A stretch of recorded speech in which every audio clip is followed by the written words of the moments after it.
Gasteizko Mercedes-Benz lantegiko lan gatazka hasierara itzuli da. Berriz langile batzordea zatituta egoteak ez zuen eragotzi grebak erantzun zabala izatea atzo.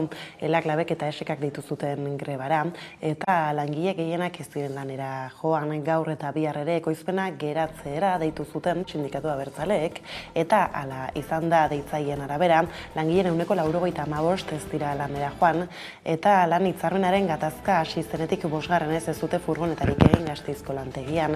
Bada lanuztek jarraitzen duten bitartean, zuzendaritzak erabaki du ez negoziatzea. Enpresak eta sindikatuek asteartean berrekin zieten elkarrizketei hainbat aste zeten da izan ondoren. Jarrerak hurbiltzeko balio izan zuen bilerak, zuzendaritzak proposamen bat helarazi baitzien langileen ordezkariei. Soldatak aurten 5% igotzea eta lan malgutasunari arau batzuk jartzea eskaini zien, besteak beste UGTek, Komisiones Obrerasek, ekintzak eta pimek aurrera pausoak ikusi zituzte zuzendaritzaren jarreran, nahiz eta proposamena hobetu zitekeela aitortu zuten. Elalab eta esekaren iritziz ordea ez da nahikoa eta ez ditu aintzat hartzen beren eskariak. Gaur ziren berriz elkartzekoak bi aldeak, baina zuzendaritzak sindikatuei adierazi die grebak dirauen bitartean elkarrizketak etengo dituela. Elak, labek eta esekak zuzendaritzaren jarrera salatu eta langileak gutxietsi eta gatazka areagotzea egotzi diote. Hala, enpresaren jarrera mehatxutzat jodu Mikel Diazte aldan, labeko ordezkariak eta iragarri du biharko grebari eutxiko diotela. Hain zuzen ere atzo iragarri zuten datorren astean beste 3 greba egunetara deituko zutela negoziazioan urratsik egon ezean.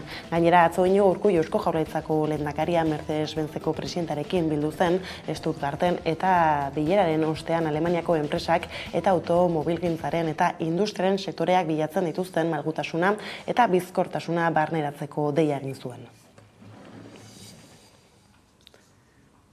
Arratsaldeon guztioi, era berean gaur Arantxa Tapia ekonomiaren garapen sailburuak nabarmendu duenez, lehendakariak ez duen Gasteizko Mercedesen hitzarmenarekin dagoen gatazka aztertu atzo aipaturiko bileran, baina hori gora beran aitortu du Mercedesen beste lantegi batzuetan bezala, beste modu batzuk egon beharko direla lan egiteko malgutasunez, garaiei egokituta pandemian gertatu zen bezala hitzok deitoratu dituzte sindikatuek. Uste atzoko bilera emankorra izan zela, garrantzitsua izan zela, benetan badagoelako proiektu bat Gasteizerako, Gasteizko plantarako, eta nik uste horretan zentratu ginela batez ere. Badaudela zailtasunak hitzarmenean, beti gerta daitezke horrelako gauzak, baina baita ere aurrera pausoak ematen ari dira, beraz, nik uste biak erlazioa duten arren, bi gauza desberdin bezala tratatu beharko genituzkela. Nolabait gertatzen danarekiko malgutasuna bai, baina baita ere egokitzapena egin behar degula, beste hainbat lantegietan eta pandemia izan den garai honetan gertatu den bezala. Garaiei nolabait egokitu egin behar gaitu. Azken hamarkadetako inflazio handiena oztopo mardula bihurtu da lan hitzarmenak berritzeko negoziazioan eta metalaren sektorea da urte hasieratik sindikatuek eta patronalak duten helburu konpresoren jokaleku ikusgarriena. Hor Bizkaian bezala Arabako metalgintzako sektoreko sindikatuek lan hitzarmena eguneratzea eskatzen dute. Bada Joritz Iglesias elako kideak Hamaika telebistari adierazi dionez, Mercedeseko langileen grebek eta lanuzteek sektorari indarra ematen diote. Hala, Mercedeseko borroka Arabako metaleko borroka ere dela aitortu du. Esan dezakegu pozik gaudela gure afiliatuek eta gure sekzio sindikalak erantzun zuelako eta bai beste jende askok ere, baina egia da orain Mercedes pilpidian dagoenez jende askoz gehiago ere atera dela eta horrek indarra ematen digu izan ere Mercedeseko borroka, Arabako metaleko borroka da. Mercedesen igotzen badira baldintzak horrek arrastratu behar du sektore. Eta lan arloan bada Zorigaiztoko albistea gaurkoan ere joan den astelenean laborari bat zendu zen bankan traktorea alde batera iraulita 56 urte zituen eta aldudekoa zen. LPDRko lepoan ari zen lanean arratsaldeko 5 aldera eta traktorea mendi malda batetik atzerantz erori zen. Hainbat itzuli egin zituen traktorearen barnean eta ibilgailutik kanpora erori zen azkenean, suhiltzaileek zehaztu dutenez. Aurten traktore istripuz hilden 4. laboraria da. Apirilean 78 eta 10 urteko nekazari bat hil zen lurra lantzen zebilela, traktoreak harrapatuta ekainaren hasieran, 70 urteko beste laborari bat zendu zen duzunaritze seharasketan, soroan lanean ari zela ibilgailutik erori eta azpian harrapatuta. Eta aste berean 78 urteko laborari bat hil zen Uztaritzen, traktorea erreka batera erori eta azpian harrapatu zuen. Laben arabera aurten dagoeneko 54 dira lanean hil diren langileak.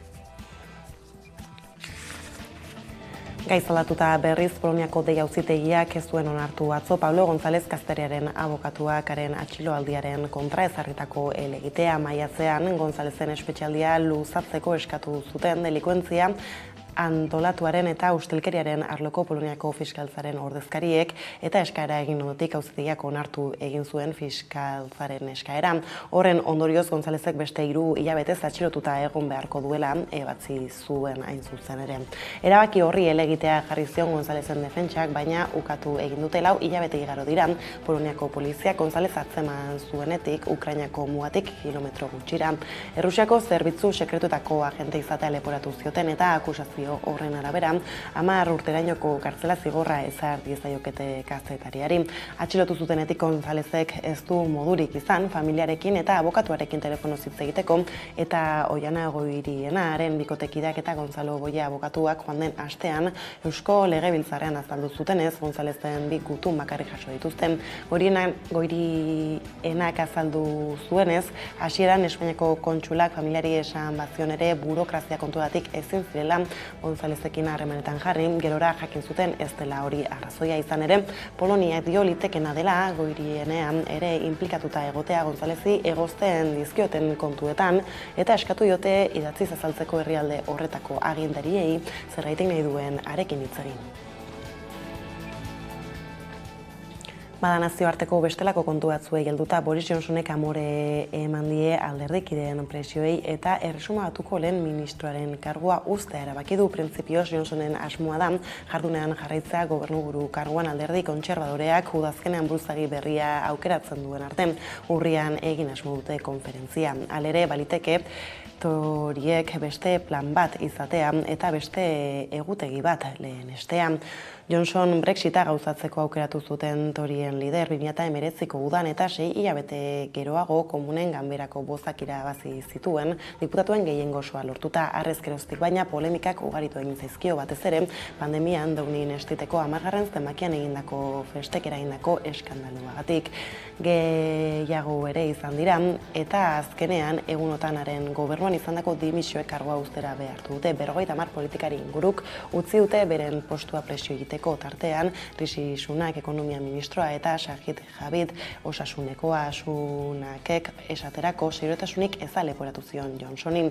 Oraindik ere erresuma batuko lehen ministro denak 1922 batzordeko buruzagi Graham Bradirekin hitz egin du goizean eta elkarrizketa horren ondoren erabaki du lehen ministroaren kargua uztean. Gobernuan kargurik ez duten diputatuek osatzen dute batzorde hori.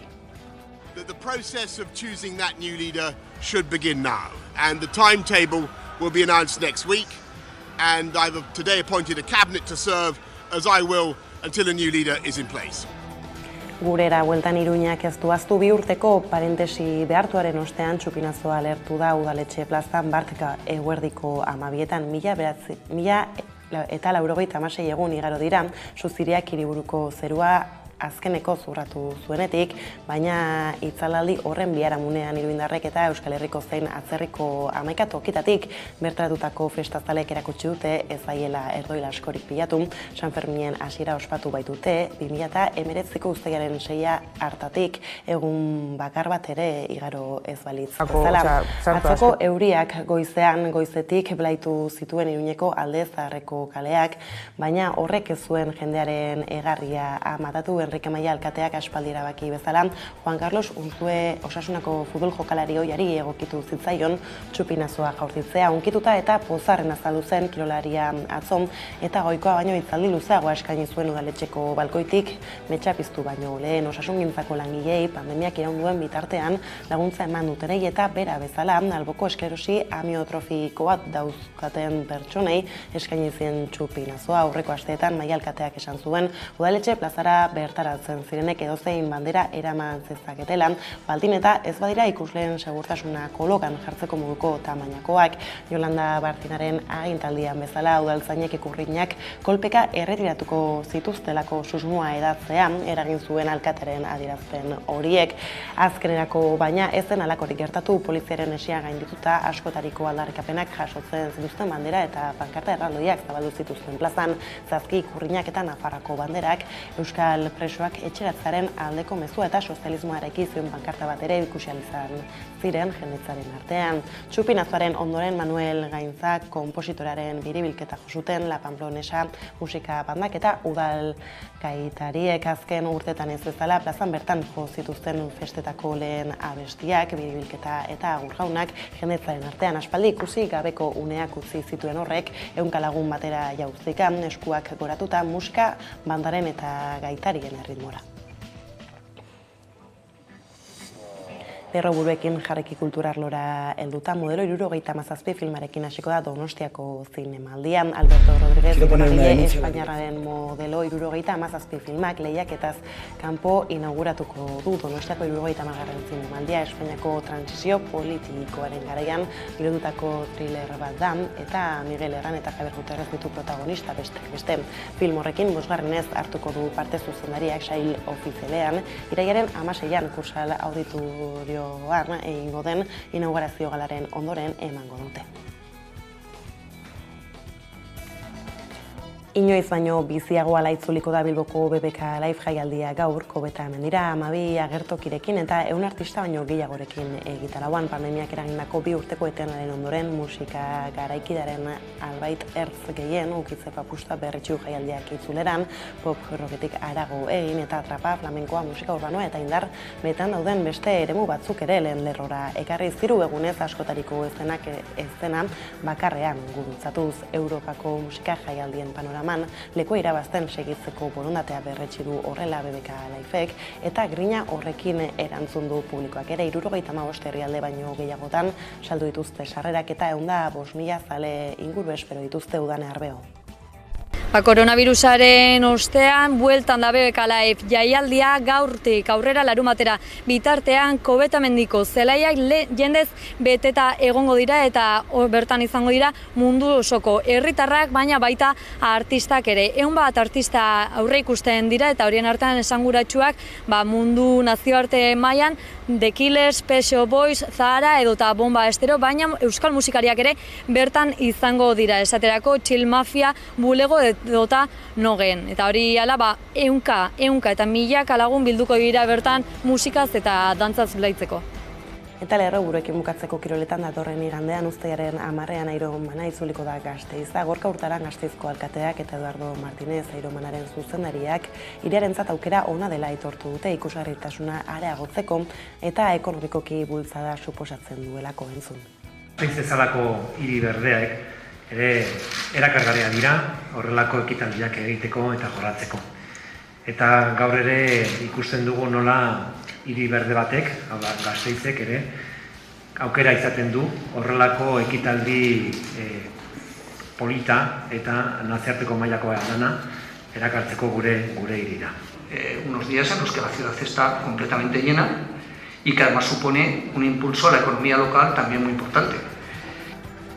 Lerroburuak horrela bueltan goaz ekonomia arloari heltzera, aipatu legez Gasteizko Mercedes-Benz lantegiko lan gatazka hasierara itzuli da. Berriz langile batzordea zatituta egoteak ez zuen eragotzi grebak erantzun zabala izatea. Atzo elak labek eta esekak deitu zuten grebara eta langile gehienak ez ziren lanera joan. Gaur eta bihar ere ekoizpena goratzera deitua zuten sindikatu abertzaleek eta hala izan da deitzaileen arabera.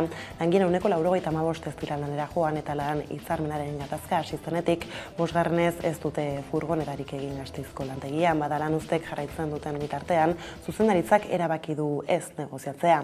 Era berean Arabako metalak hitzarmen duen baten aldeko borrokan dihardu, horretarako hainbat greba eta lan antolatu dituzten eta Mercedes enpresarekin ere deialdi bateratua egin izan duten. Lau greba egun eta gero patronala ez dela mugitu diote eta egoera ez bada aldatzen irailerako beste 3 greba deialdi proposatuko dituzte sindikatuei. Joritz Ilesias, ela sindikatuko kidarekin izan da Maika Telebistako Gasteizko lantaldea. Hitzarmenduin baten alde Arabako metalgintzako sektoreak borrokan dihardu. Sektoreak ohartarazi du bere eskaeretan aurrerapenik ez badago gatazka gogortu egingo dela. Duela 20 urte hitzarmen kolektiboa ez dela berritu. Daukaguna da hitzarmen bat, orain dela 20 urte baino gehiagokoa, eta tartean egon dira paktuak, eraginkortasun mugatuko paktuak, eta azkenengoa da 2015-2017. Eta 2018an hasi ginen berriz negoziaketetan patronalarekin hitzarmen bat egiteko 20 urteen ondean.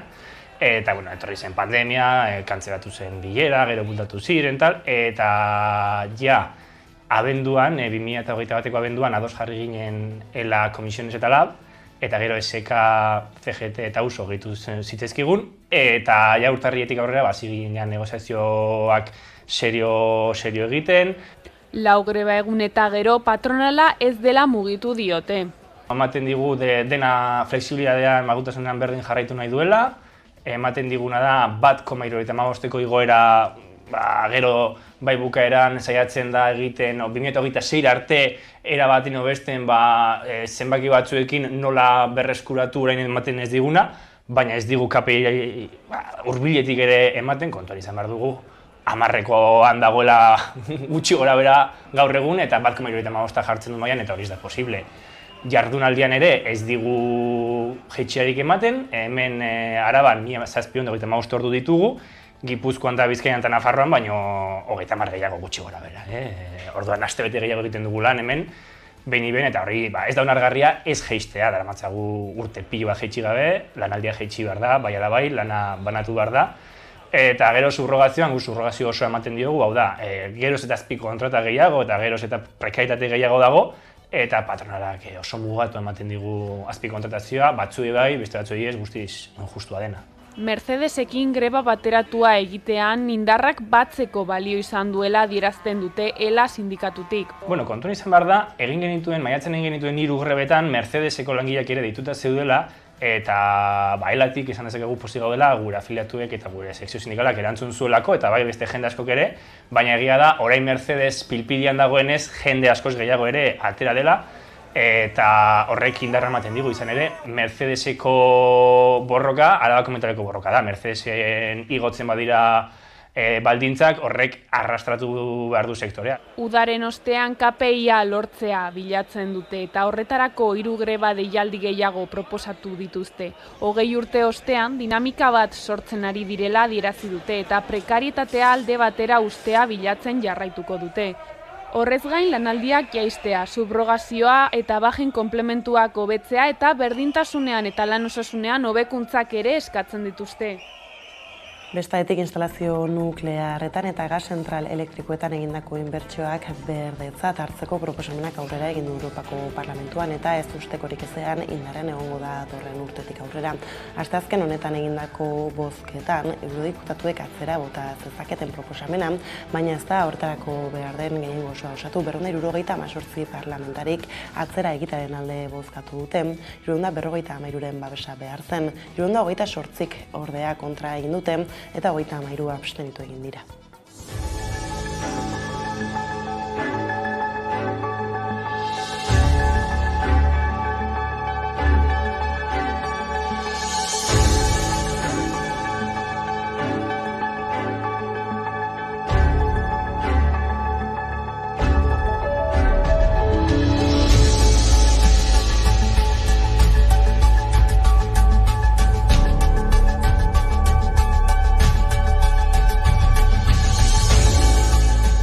He apoyado la propuesta de la Comisión Europea para que la energía nuclear y el gas asuman la responsabilidad de garantizar el suministro de energías, mientras las renovables no pueden hacerlo al 100%, por realismo y por responsabilidad.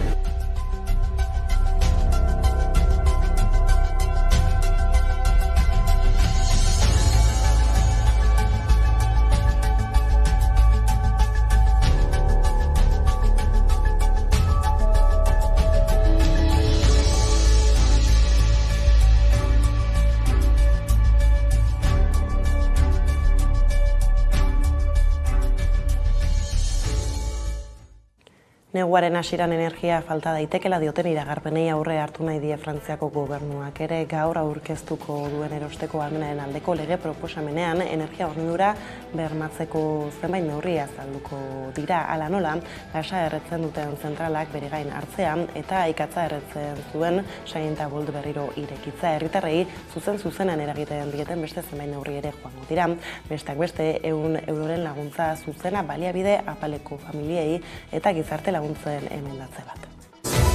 C'est que nous sommes en train de réapprendre à être pleinement une nation. C'est-à-dire qu'on s'était progressivement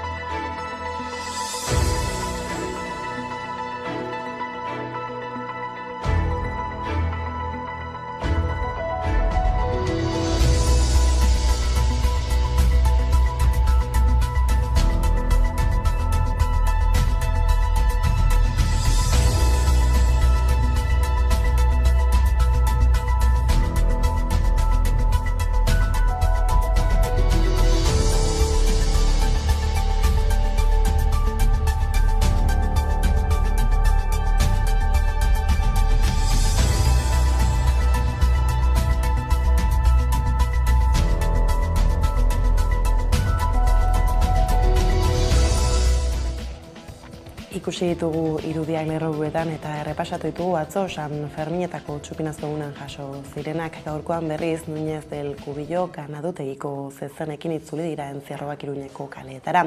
Hoi baino urduriago ibili dira korrikalariak eta 3 urte korritu gabe egon eta gero ez dute erraza izan korrika egitea. Atzoko euriak izan du eragina gaur zoruan lehor bazegoen ere, uztailaren 7 eta osteguna izateko, hoi baino korrikalari gutxiago egonda kalean ekine Azora Sagasti lankidea da Iruñean. Atzoko eguna handia izan zen zalantzari gabe, baina gaurko ere ez da geratuko, San Fermin eguna askorentzat berezia, prozesio ere izan da gaurkoan, eta horrekin batera aurreneko entzierroa, 2 minutu eta 35 segundutako entzierro horretan, 5 zauritu, kolpeak izan dira guztiak, eta korrikaldi ederrak ikusteko aukera, edo nola ere gaur hiriak izan dira protagonistak, aurtengo San Ferminetako lehen entzierroan.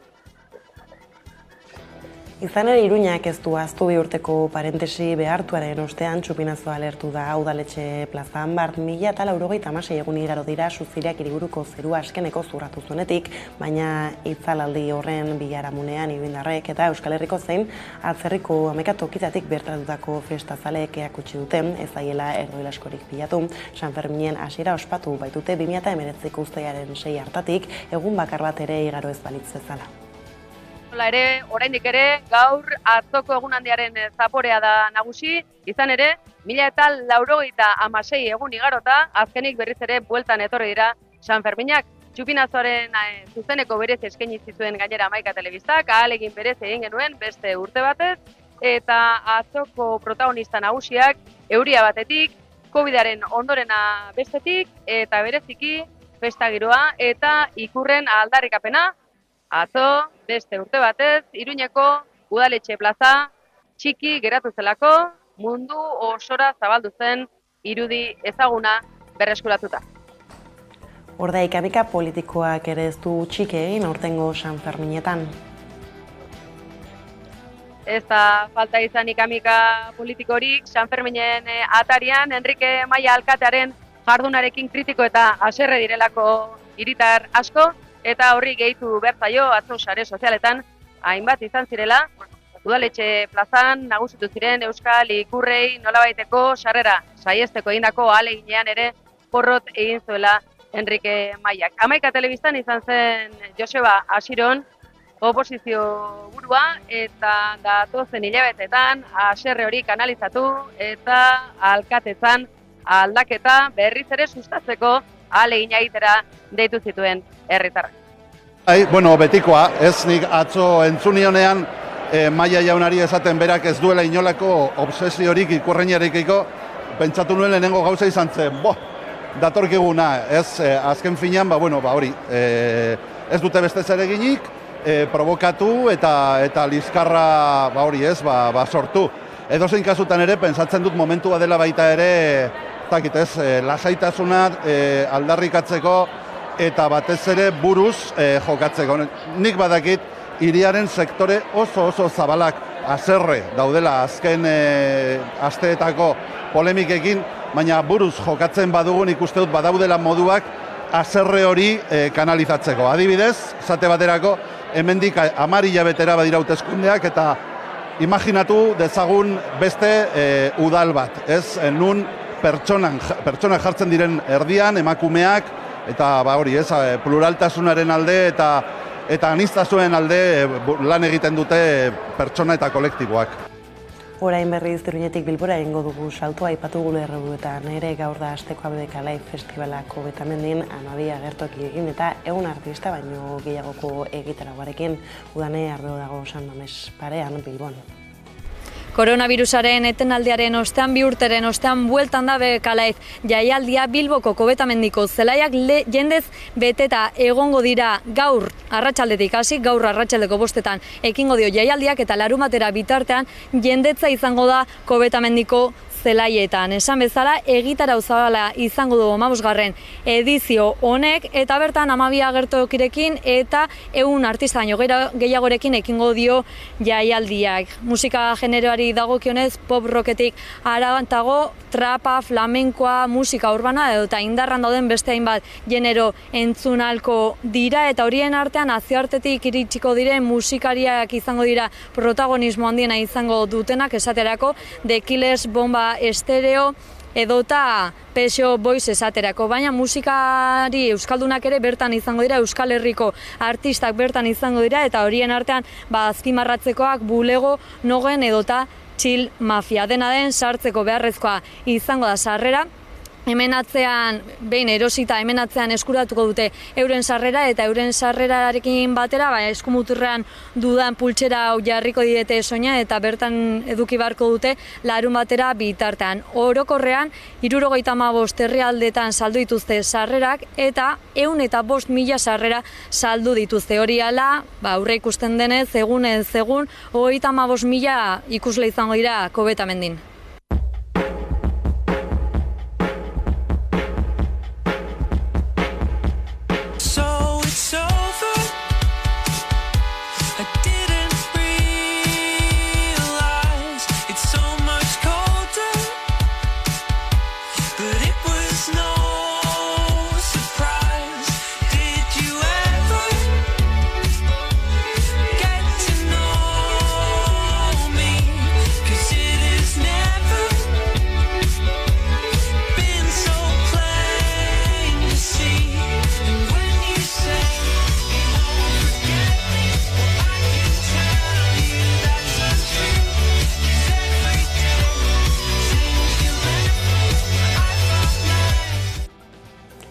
Gero eta gutxiago falta da Euskaraldiaren 3. edizioak Euskal Herria belarri prest eta ahobiziekin betetzeko. Azaroaren 18-tik abenduaren 2 bitarte egongo dira martxan ekimena hizkuntza ohiturak astindu eta euskararen erabilera handitzeko helburuarekin bada aipatutako datak gerturatzen ari dela.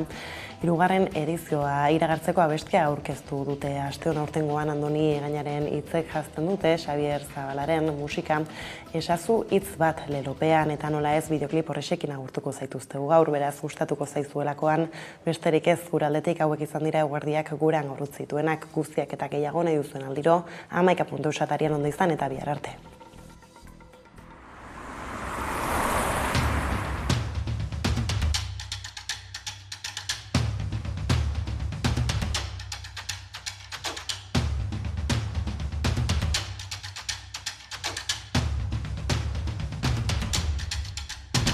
Euskaldunaren kupo hori dut betea, esanek